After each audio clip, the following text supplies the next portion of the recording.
Good morning and welcome to the first video on whatever this channel is. I've called it Pestilio Unmasked. What I want it to be is a very raw, just me talking.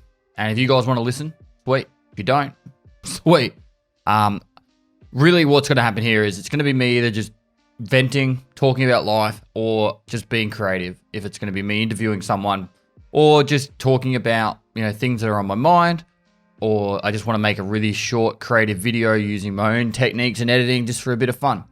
It's not really aimed to do anything besides just be a place for me to enjoy. So, let's get into it. Today, I actually want to talk about why I'm moving back from Europe to Australia. So, if anyone doesn't know, I moved to Europe at the start of this year, and it was part of an 8-year planning process. So in 2012, I climbed a heap of mountains around Australia and with my best mate, and I said it would be really nice if I could just travel the world and climb mountains. And I found this guy who had climbed the highest peak of every country of Europe. He planned to do it in 6 months. It took him 2.5 years, and he currently holds the record. It's 836 days. And I was like, I want to do that. And when I was in the army, you get this thing called long service leave. If you'd been serving for 10 years, where you get 3 months at full pay or 6 months at half pay. And I was like, I'm going to use my long service leave to go break that record. And then I decided to quit the army. So I was up to the 8-year mark when I quit. I was just over 8 years, but I decided to leave, and I still wanted to do this trip anyway. And on the actual original plan was I was going to sell my house. But I thought, I want to film this whole trip. And I started streaming on Twitch, and I thought it'd be really cool if I could get a bit of a following up before I went to Europe and climbed all these mountains. Then I started to get very successful on Twitch, and that was never something I ever imagined. I would never really even set out to be super successful and turn it into a full career. And when I got really successful, I had to think of, do I want to make this trip all about climbing mountains? Do I still want to maintain some sort of Twitch following? Do I still want to maintain the Twitch stream? Because it was predominantly gaming at this point. And so I decided to try and find a happy medium. Something that's very big for me is actually meeting people and experiencing cultures. And I've traveled a lot with my family when I was younger, and even as an adult, I spent a lot of time traveling through Southeast Asia, and I just love eating different types of food and experiencing people's cultures and dancing throughout the night and singing karaoke in Southeast Asian bars and stuff. It's just, I don't know, just something about meeting people has always been a big thing for me. And then so I decided to make the trip more about meeting people. Now, we got to Europe, and it was a bit of a schmozzle. We were trying to figure out how to get everything sorted. And then we got a place in Netherlands. And we've been in the Netherlands since. I moved to the Netherlands primarily because people spoke English and I could get the internet good, so I could still maintain the Twitch stream.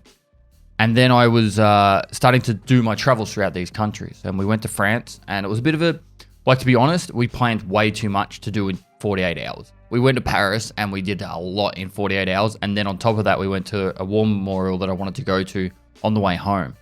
And we worked out that was too much. So then we went to Portugal. And in Portugal, we actually did a lot of the stuff I wanted to do. We saw stuff, but also saw the countryside and the cultures, and we actually got to experience it better. And I was really excited at that point. But the downside was COVID was in full swing by this stage. And in between Paris and France, I actually went to America for PAX East. And that was a really, I guess, heartwarming trip for me, because that was where I got to meet a lot of fans. I never actually realized how much of an impact I had on people until that trip, and how many people came up to me and said, they told me their stories, and it was amazing. And every time I went to a different country, I did a meetup too, which was really nice. The thing was, after we did Portugal, even during Portugal, people were starting to send me messages about how I shouldn't be traveling and that. And I totally agree. I was doing the most responsible way I could travel. We were never, we always kept our distance. We tried to pre-book places. We did everything as best as we could. But, there's still a responsibility as a human being to do the right thing. And I believe in that. So we decided, all right, no more traveling. And we'll just set up shop in the Netherlands, and we'll wait it out. And in this time frame, everyone was like, you got to get back to Australia. It's going to be closing its borders. It's going to be impossible to get back. I know for a fact that you can't really deny your own citizens ability to return because otherwise then you'd be countryless. But it has been quite a difficult journey to get back to Australia. The flights have been cancelled. There have been limitations to how many people can enter the country each week. Every state has a limitation to how many can go into that state. There's different rules for every state.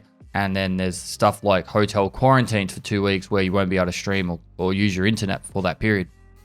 So for me, it was a matter of when.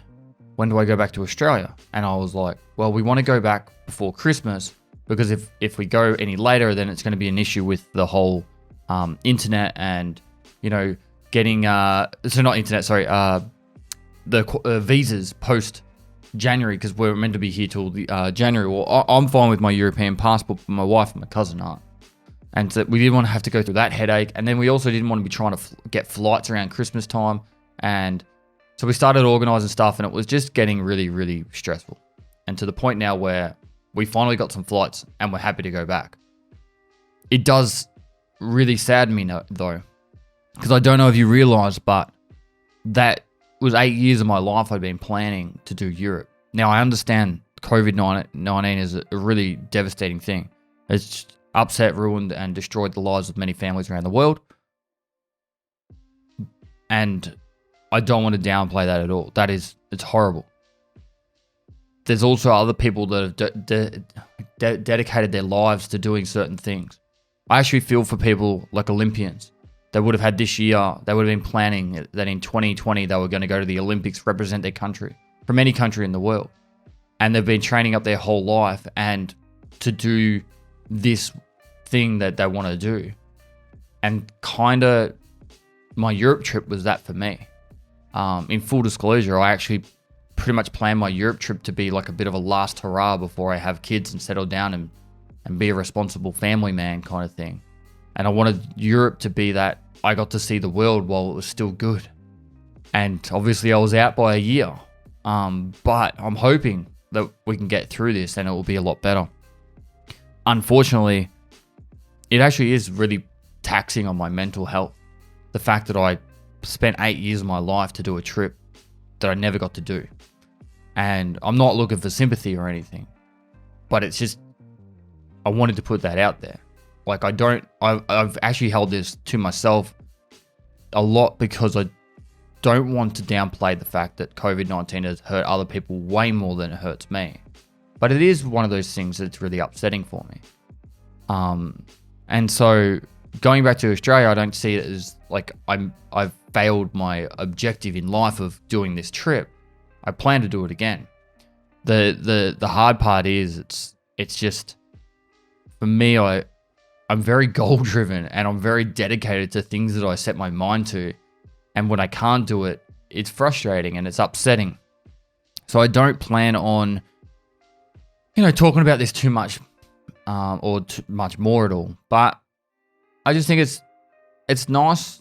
I think it's a good idea for me to at least let you guys know, for anyone who wants to hear this, how it's okay